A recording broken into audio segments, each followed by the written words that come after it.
Você já ouviu falar nos livros apócrifos? Por que eles não estão na Bíblia? O que faz um livro ser sagrado? Acompanhe o vídeo após a vinheta e aproveite para seguir e deixar aquele like. Entre a fé que inspira e a razão que questiona, algumas perguntas nunca morrem.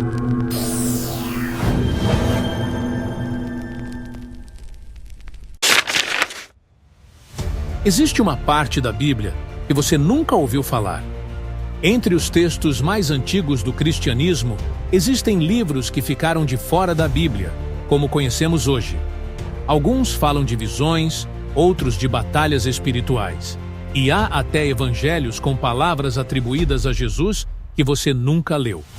Esses são os chamados livros apócrifos. A palavra apócrifo vem do grego e significa oculto ou escondido.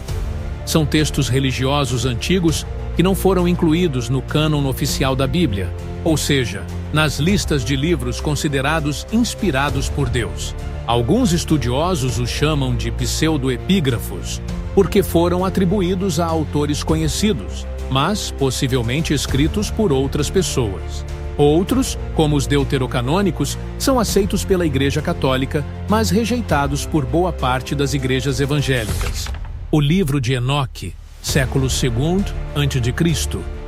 Nele, anjos descem à terra, se apaixonam por mulheres humanas e geram os nefilins, gigantes violentos. É nele que aparece pela primeira vez o nome do arcanjo Miguel. Trecho do livro de Enoque. E os anjos, filhos do céu, viram as filhas dos homens e tomaram para si esposas.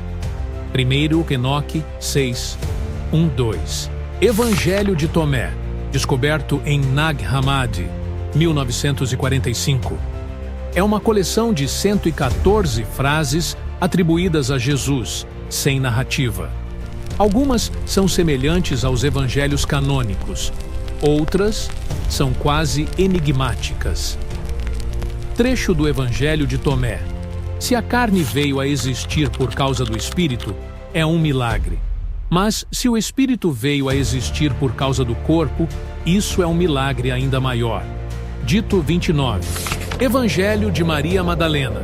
Apresenta Maria como discípula próxima de Jesus, recebendo revelações espirituais após a morte dele. Trecho do Evangelho de Maria Madalena.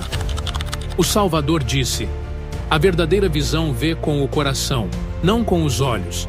O livro da sabedoria, ou Sabedoria de Salomão, é considerado deuterocanônico pelos católicos. Fala da imortalidade da alma, da sabedoria divina como presença ativa no mundo. Trecho do livro da Sabedoria de Salomão.